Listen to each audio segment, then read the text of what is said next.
But the journalists wielded that power. They wielded the power. You would, I'm going to ruin your Sunday. And remember, Nazo, still at the time where we don't have social media. So that is the trend was Sundays. Yo. Sunday, that's when your stomach goes into a knot because you don't know what's going to come out. You don't know who's writing what. You know what I mean? It's just like boom. You know. In fact, I'd love to interview one of them actually, because there is one particular one in mind that wrote a story in Sunday World, and every piece of that story was a lie. Because now players cut some endorsements, and people are getting deals and this and this. I'm just like, so how come our people didn't get some, you know? It's more like, oh, so when did you get your hit record? Then what did you buy with your first paycheck? Ooh, have you moved out of the hood? Like very shallow, very... And unfortunately, because of the time, I think generally as a black youth, it wasn't... It's only now that you can see the youth are aware of their power. Yeah, absolutely. What. You know, yes, then it was just like, yeah. ding dongy language. This is English interview. So they were not empowered. Yeah. And the coverage that they got did not help to present them as maybe as icons or as potential go-betweens. In fact, Yasmizi Pumshaka is a college, is a kuluma. You know, that potential was totally missed.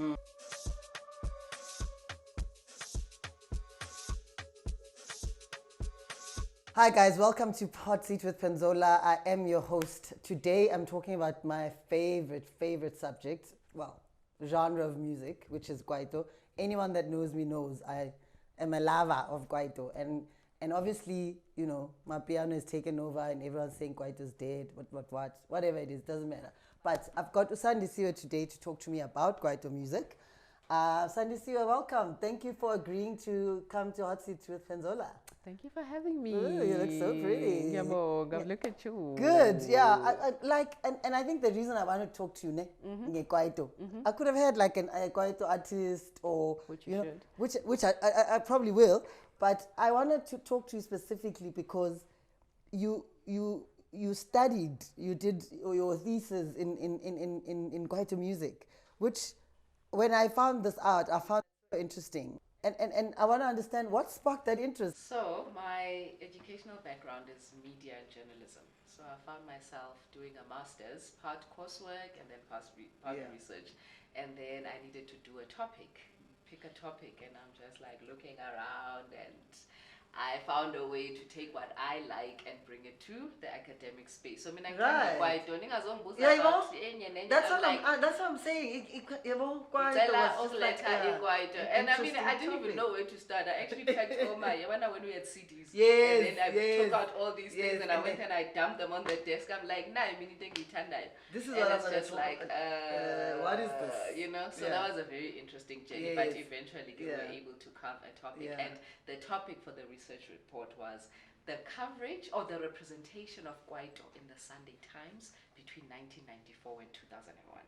So that's what ended up being my research topic. Right. And I love Kwaito, so I was like, okay, half the work is done. I know who, what, why. You know now, who sings what. Because I'm in journalism. It was like a master's in journalism. I'm like, now how do you marry the two? Right. You know? Right. So it was at the time, when did I do this? It's so long, I can't remember now. It's like 2009, 8 when I was doing this. So it was at a time where the debates were, is Kwaito dead? Kwaito, we had the Durban big hoopla. Now it's just like, it was starting. That was pre-COVID. That was like, babes, still said Kwaito. So I was just like, but how? And I mean, I love it like you do, like that Kwaito how generation. Is it dying? Like, where? Njani, you know? So as someone who also loved the media, like I've been consuming it, reading it, paper, magazine, I was just like, but it's not like the Sunday Times did it any favors in its coverage, you know, and it was this mainstream paper that's driving the agenda. And every story was true. I mean, you know, in terms of how people were reading the stories, And I suppose at the time I was looking at Kwaito more than Kwaito the music. I was also just thinking the culture, because now players cut some endorsements and people are getting deals and this and this. I'm just like, so how come our people didn't get some, you know? And we had good Kwaito You know artists. what I mean? Like, let our people live. Because not Yeah. only is Kwaito dying, khona kuthiwa, hey, manje, hey, seyahlupheka, hey, sebuyele kubo, all this stuff. And I was just like, so there's something about Kwaito which didn't translate into an industry. And I mean, it did, but it a did. lucrative industry. Yeah, lucrative for is the more operative than word. Yes. the few, you know, because for a few, Nyanika, it's been a golden, golden cash cow. Yeah, and I like how what your thought was at the time when you were looking at the subject, because if you look at, you look at sports, it's not just about the sport. There's a brand that's going to approach the person. There's endorsements and and we're and you're right. We're not seeing that.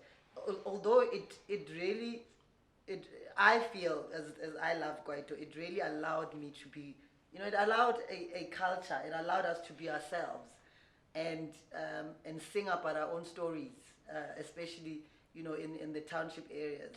And I think at the time, like you say, Sunday World was Sunday Times, or Sunday World was the prominent sort of newspaper at the time.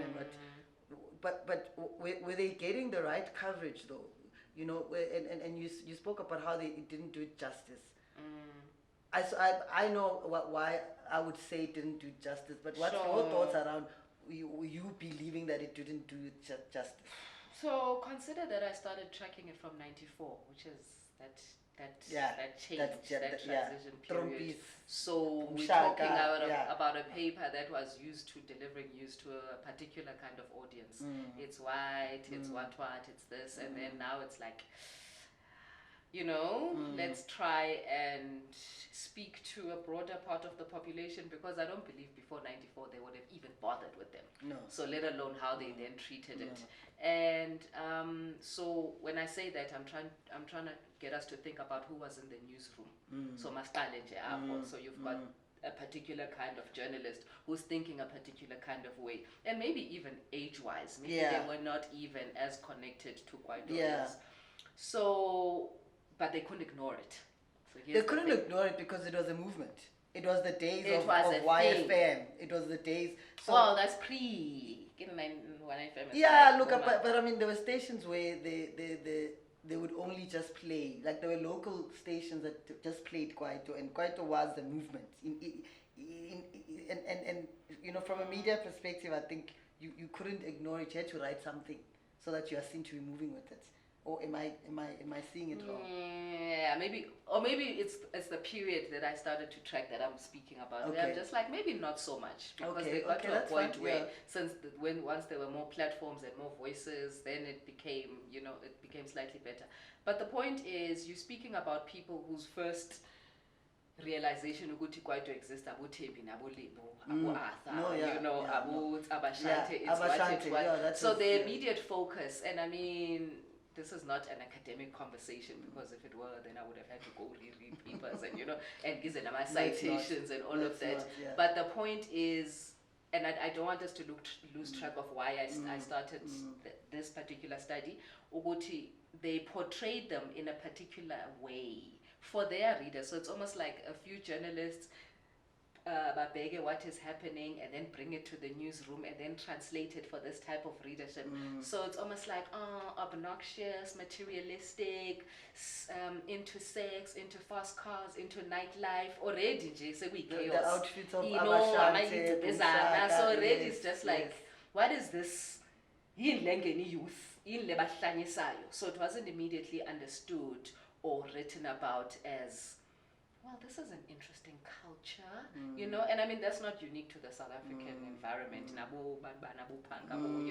And you don't start being welcomed by the mainstream, but that's what it is. So then you'll focus on who got arrested, or who drove drunk over the weekend, who hit their girlfriend, who bought a car that they now can't afford, of course, who's divorcing, who was cheating. Their houses being repossessed. You understand? And I suppose that's the thing about news, Aneti, like the bad news sell. So that's what they focused on. And even depends which part of the paper it is. I mean, there were parts where they would interview them and bring them into, the newsroom. Yeah. But if you read the story, this is my interpretation of it anyway, it's more like you've come to this place to come and explain yourself. The journalist is not making it easy for you. We're not talking about your song. We're not talking about what inspires you. We're not talking about your background. We're not unpacking the language that you're using. It's more like, so when did you get your hit record? Then what did you buy with your first paycheck?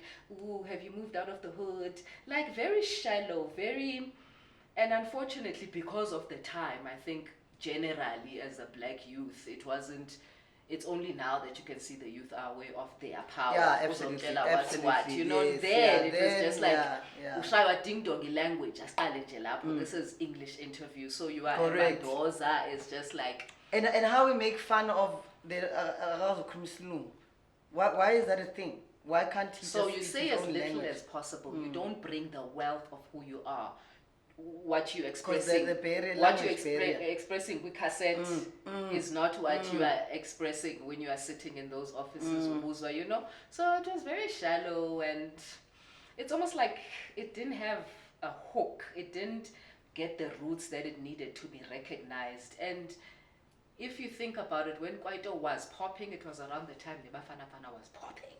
Yeah. You understand? Yeah. So it was such an amazing time to be young and to be part of all of that. So that's all we wanted to see. Dr. Kumalos,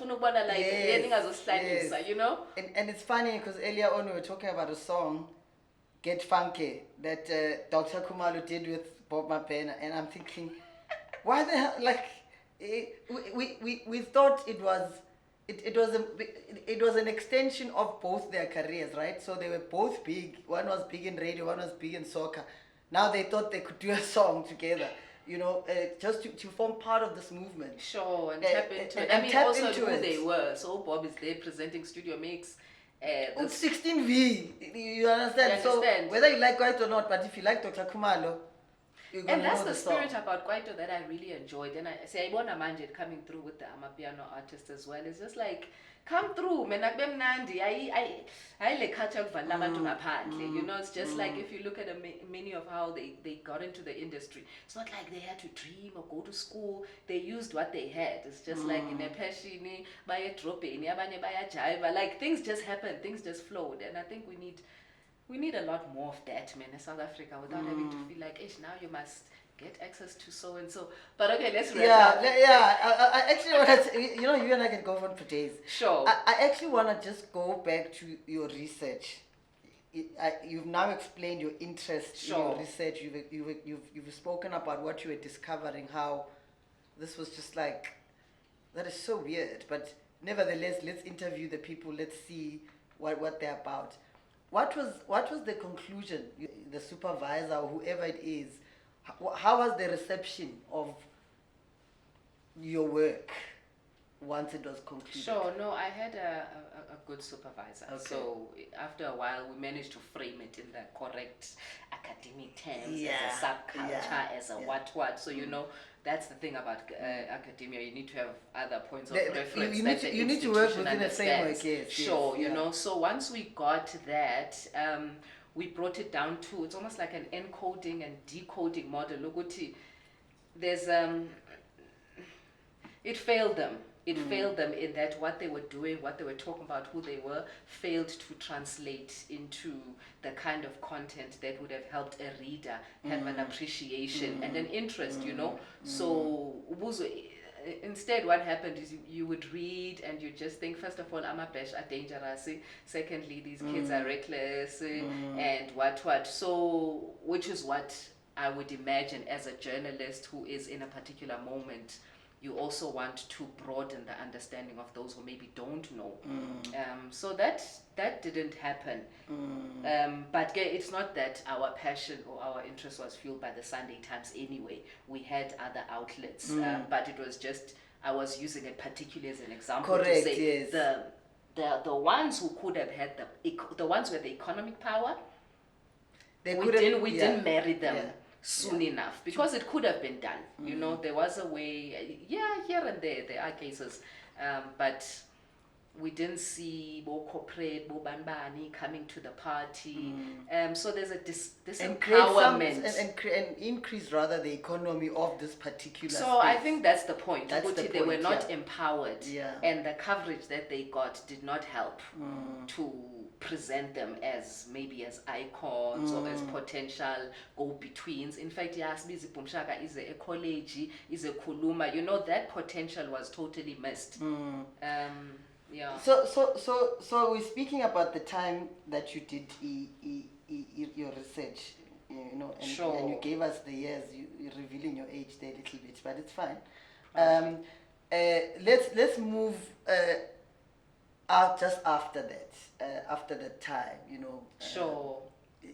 There was a change. Certainly, you know, there was a craze. There was a point where coming from Penzola was a thing, yabo. Sure. Because all these artists that are blowing up, coming from that environment, and whilst there were still negative stories with most Kwaito artists, whatever, even at the Summer Awards or wherever, there was always a negative story. In your opinion, you know, are there any positive stories that kind of emerged that really inspired, you know, people that wanted to be in the industry and enhance sort of the income stream? Because if you look at Pumshaka and you look at what the money that Abashante made then, and then you look at what Zola and Mendoza made, there was a big difference. And at some point, Mendoza did have endorsements, Sure. with Nike and all other brands. So what do you think shifted from the time that you did that research to this, to that point where, yeah, they were making the money? Sure. I think what's nice is that Kwaito made it with or without its haters, if you can put it like that. With or so without the while right I say coverage. that as a genre, as a culture, Mendoza was in a movie, yeah, rugby. kodwa okusalayo, you know, we need to associate with this. So this is now not because of the media, because it's happening with or without the media. So, and I stopped that Sunday Times research at that point because then we got the tabloids. Correct. We get the Sunday Sun, we got the Sunday World. Yes. And you're thinking, ooh, for us, by us. You The know, Shoshis. now we're going to Yes. get what we want, but Yeah. hey, didn't. Yeah. they came left. You know, so I think Mendoza is a great example. When you get figures like that you should celebrate. You should, you know, protect. I mean, these are assets. When we say assets, I remember that movement on Twitter, go to Babes Odumo, national asset, and look at where she is now. Yeah. But okay, Yeah, that's... we digress. Yeah, But so- you know, dynamics. Yeah, so right there, I think I'm gonna forget this point, ne? We spoke about the Sunday Times and the people and the type of journalist that was sitting in the room, ne? Yes. And Sunday writing Times, this, yeah, sure. Sunday Times. Yeah. Now we get Sunday World, and the journalist that's sitting in that room is different, but it's still behaving similar to this journalist that's you know, Sure. because a lot of the journalists that were writing those stories were Sure. of our own, the black Yeah. journalists, but the narrative Sure. from this kind So of now, continent. while Sizoti Laba, they didn't do it justice. We'll give them a pass. You're like, you didn't. Vele Maybe bese badala, bengasifuni. you were, you know. Yeah, you benga were- understand. I mean, there were some black ones, but maybe badala. So Bebe now baza badala, with that yes. ages thing with Lizzie Ngane. Yes. Eish, now And this, then Lana, now this is a new wave. Kilinyat. Oh, I understand It's that. the disrespect. Right? You know, because now, now it's a different ball game. because the journalist that sits here is my age. Uyayazi Kwaito. Chances are uhlala elokishini. Why then carry on with the narrative of Sure. of the negative Well, rather than the Masiti, positive? let's say first of all it's a business, so True. maybe the good stories don't sell. Shame, those are for people who want to document and cut out. Correct. Your mama shame Yes, is proud of you, yes, you know. yes, But yes. if you want to move those, If you want to move copies, numbers and copies, then you need to do something Yeah. exotic. Wow, you know. Number one, so let's give them a slight pass and say maybe the environment. I would be interested to know some of those who were in those newsrooms. Are there any regrets? That's never a conversation that we've had with those shwashwis. In fact, I'd love to interview one of them actually, because there is one particular one in mind that wrote a story in Sunday World, and every piece of that story was a lie. You know, for somebody that was close to that story, sure, I can assure you it was a lie. And I'm asking myself, you know, the nerve of writing and printing that. I mean, girl, we work. I mean, not that it's ethical. It's not ethical at all. Deadline. I'd rather apologize. So I don't want us to lose sight of that fact that many journalists are not even in control of what they are writing about and how they write about it. So that's another story altogether. Sure. But I mean, there's room to maneuver. Sure. So those that you would engage, they'd be those who'd be like, hey, being under pressure. But for those that went out of their way to be like, week after week, the agenda to be like, okay, now that you did that, and was that, you know, because sometimes that's the end game. It's just like because we don't know what's behind the scenes.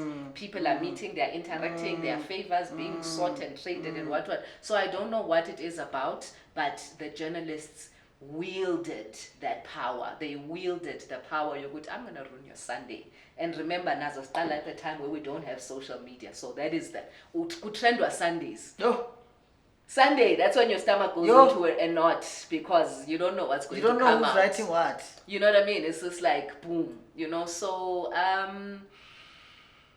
same. They chose who they wanted to target. So there is research that I've done on what then the tabloids did. So I looked at a 10-year period of the Sunday Sun, Sunday World, just looking. I mean, being research, so you're not going to do it as rigorously, but you're going to look at, so what's the trend here? And it's just like the same old stuff that we saw, but then more personal. I think then they were dismissive. It moved from dismissive to, okay, it's almost like now we're going to undress you. We are going to put you in your place while selling you for eyeballs.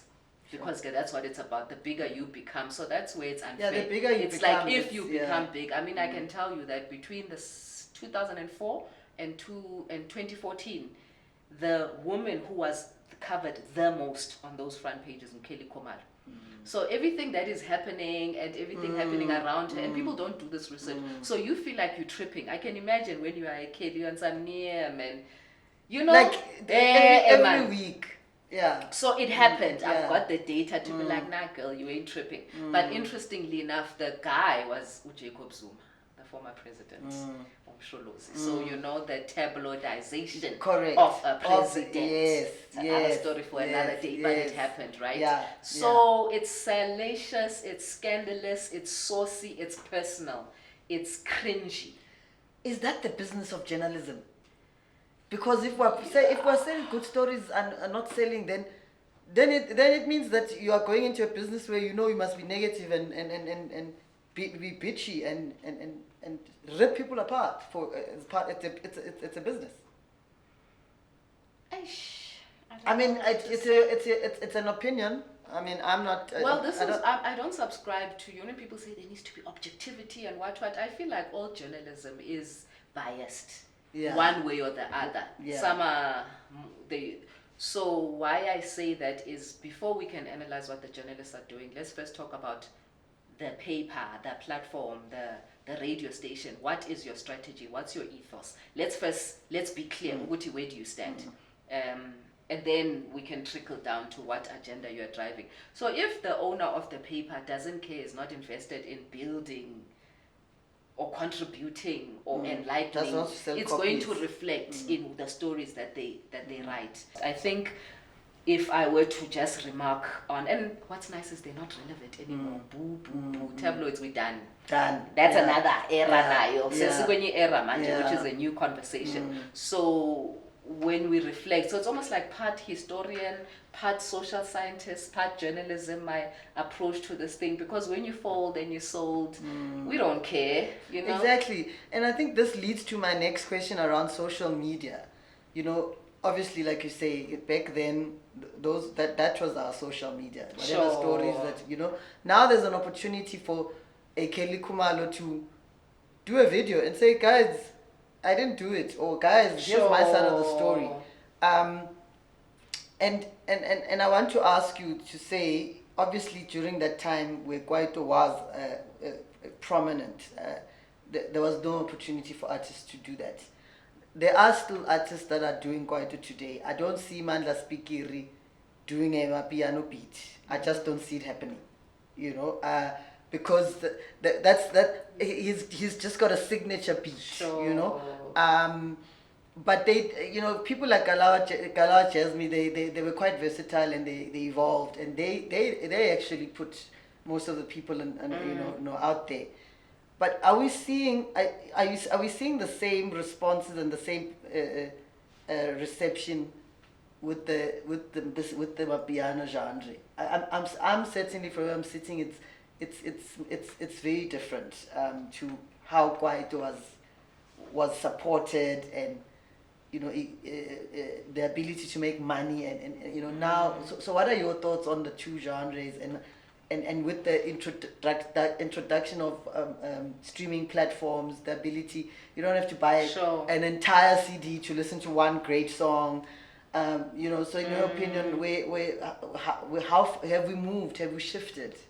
There are shifts, and like I said, this is a casual chat. No, it's a casual chat. The academic in me would no want stats, to go and conversation. Do it properly. We could be wrong. If anybody has any stats for us or any questions and want to contribute to the conversation, that's what you must do. Yeah. That's what we need to do. We need to create academic knowledge from our own experiences. Correct. So this is for us to do. Yeah. But to answer your question,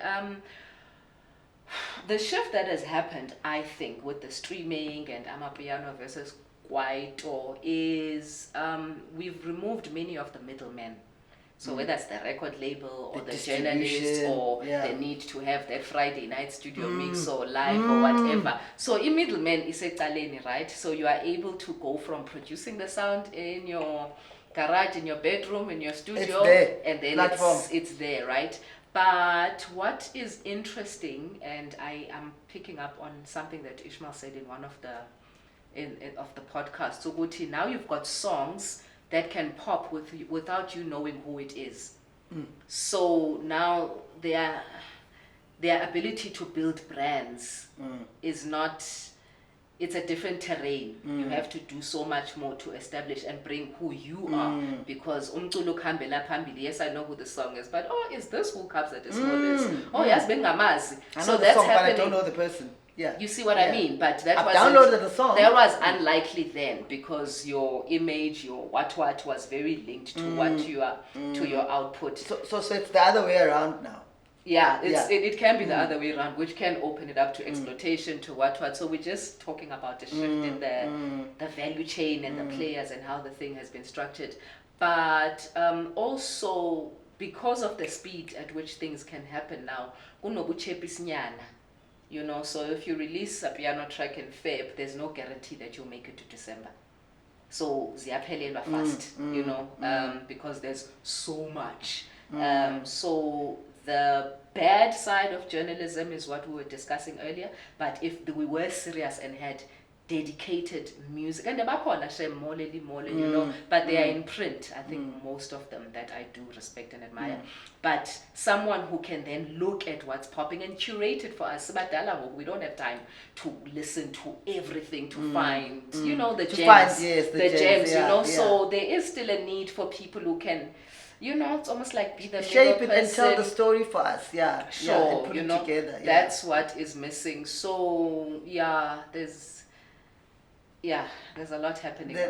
But there is a shift. So in your opinion, you keep saying Sbadalang and Dalang. Okay. Yeah, no. And we're the same age. But hey, girl. So where is Kwaito today? Where is Kwaito today? Yes. And our speakers. The thing is, And I mean, yeah, it's interesting ukuthi asibadalanga, but you and I sincele iKwaito. Nje. Masiqala ukuphaphama, Yeah. and that's the sound. Or maybe let's use Sister Bettina is still Sister Bettina Sister today. Bettina. I mean, yeah. you know, it's like asking someone where's hip hop today. It depends. Are you looking for it? Are you where it is at? Because it is a culture, it is a lifestyle, it is a, so you won't just find it estradeni, and that's the difference between mainstream and being sub and what in niche corner. But do we give it that respect? I'm very happy to see Bokalawa are doing a documentary about their work and their what. So maybe where I'm going now is in terms of, first of all, siya jaiva na. Usa jaiva when? Every week? There. Exactly. Yeah. So where do you want Kwaito to be when if you are there and there? So there's that. We have to accept that Kwaito eya then. Unfortunately, Nama festival have changed. I mean, sometimes you want to go and support a Kwaito act as a performer, but they're coming on at midnight. They're coming on at 1 a.m. Yeah. At 9 o'clock, do you see? Yeah. I mean, if I imagine that as a 13-year-old, we were allowed to go to see a Gold Reef. Oh, not Gold Reef. What was that place where Studio Mix was recording live? What was that? Eren show. Yeah, Eren show. And we had my cell phone, but we are dropped and we are just going to enjoy that thing because it's actually right. So it's bigger than just music or radio or journalism. It's a bigger thing. If we want local, okay, whether you are supporting my piano, hip hop, what to thrive, where is it? You know, and again, this is where now the exploitation can happen, because maybe there are quite artists who still wish to perform, but they don't have the capital. They don't have the English, they don't have the support to be like, guys, support, because there's so much to it.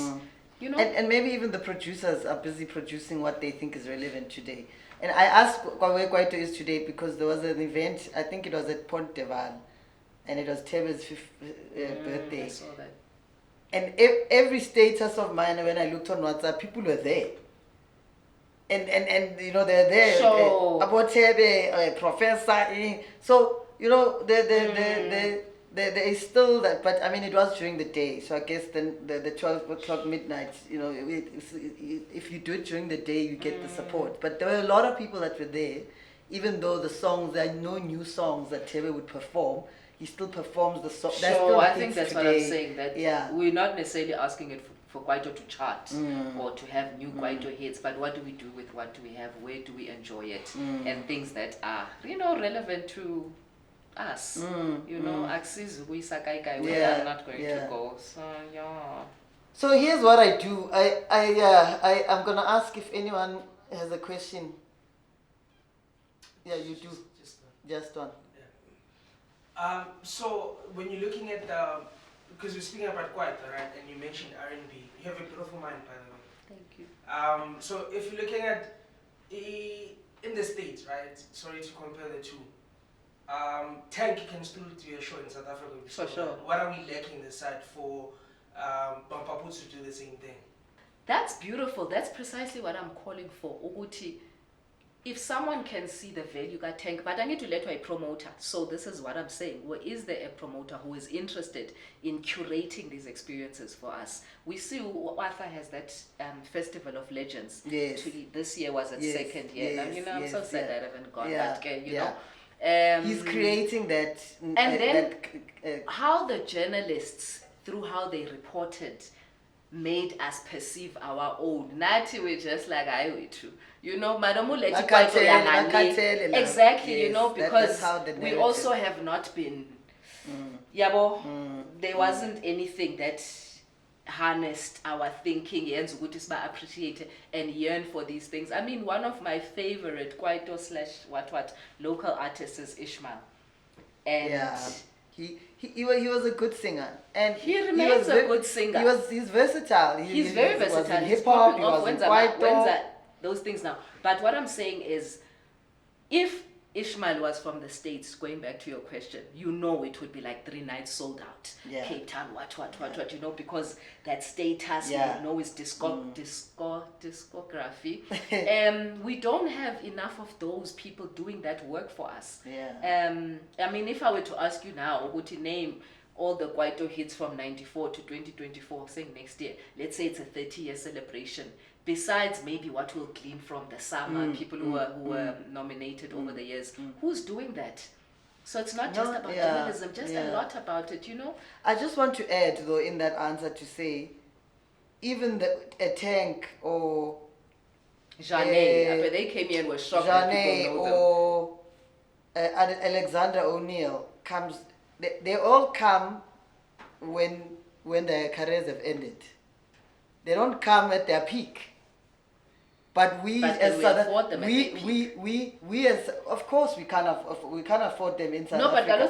But it's music is a business, right? So it's almost like you're getting them for a discount now, which is great. We're getting them for a discount because they're finished. You know they. I mean I don't know. What do you mean they're finished? Look when I say that, maybe finished is the wrong word, right? I mean, I went to Tony Braxton and Babyface. That was a good performance, right? But I also was at a concert where Alexander O'Neill was performing. He looked like he was going to fall off the stage. Okay, but you bought the ticket? No, I bought the ticket for other artists, but he was just part of the package, right? So, but what I'm saying is, it's they don't. I hear you saying, can we afford them at their peak? Maybe we could, because maybe the promoter needs to bring them on at their peak, and the ticket is expensive, and whoever wants to see them will buy the tickets. That's another conversation. You know, I'm saying, why come when you are, you know, and you're asking, you're saying Mapaputsi. He's obviously, you know, he was big and then no longer big. Maybe we should talk about that, but not now. This notion of a one-hit wonder. You know, there are artists who did these things, but if they were from elsewhere, they'd be imported on the basis of that one hit. Why is it that with our own, it's just like, flavor yako isiphelile? And that's where all this ties together. The value. Why does the value diminish? How are we, who are the majority, who recognize it? How are we tied to all of this, right? I hear you, and I think I agree with the curation piece. Someone needs to be crafting this to ensure that it stays alive and keep it going. All right, so I mean, I think as we wrap up this conversation, because as we speak, I think there's a lot more to talk about. You know, Kwaito is in the culture as a culture, and you know, coming from the township, and the interviews with the journalists were obviously quite awkward, and they couldn't bring themselves and who they really are because of a language barrier, and that speaks to literacy, it speaks to education. How, in your opinion, does that then translate to the type of contracts and deals that they get into, which should be making them money in the artistry work that they do? You mean then or now? Then. Yeah, remember then. Okay. Yeah. Ooh, then is even worse. Yeah. Because I think now we've shifted. I want to speak to that era that you did the research. Thing is, we'd have to talk about who these Kwaito stars are, or the Kwaiticians, who they are, right, and their backgrounds and the resources that they had at the time. So, and remember when it was. So makuthiwa jump, now uzojumpa because you're getting free tracksuits, bakusama gigging, bakwenza famous, bakufinwele, utenga amabhutsa nice, you know, because that's how they operated from the record label point of view. So you got your brand was day. Yes. So unfortunately, who's going to uzokhulunywa ubani? And also, we come from a history of exploitation, because not like Kwaito was the first genre or anything. So this is how things have been done. This is, you know, now where you fall into that. So I'm just going to reduce it to shame. The poverty that they came from, most of them doesn't just affect how they speak or the literacy aspect. It also, it's almost like you're a mine worker as much as you're a cultural worker. You are dispensable, unfortunately. It's like, oh, okay, queen uyaganga, asimkhiphe sifake uchomi. Oh, uchomi yahlanya, ithi sifake you know, because you, especially that lot, they didn't have much to fall back on.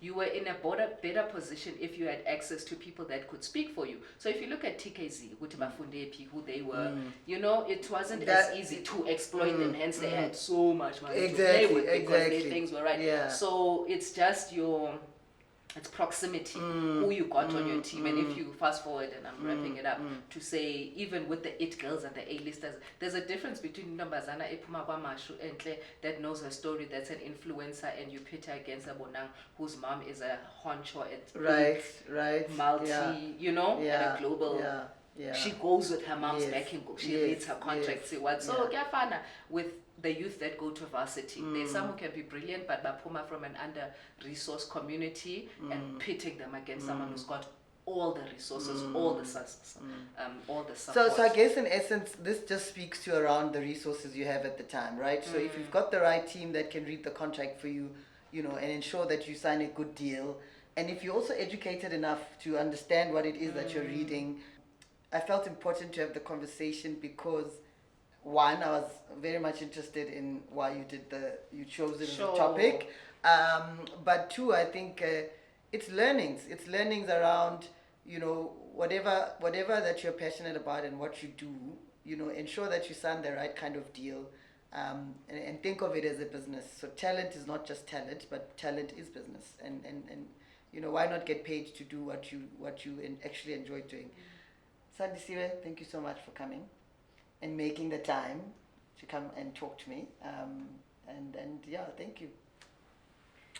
Cheers. My pleasure. Tanagamani. Come on, man.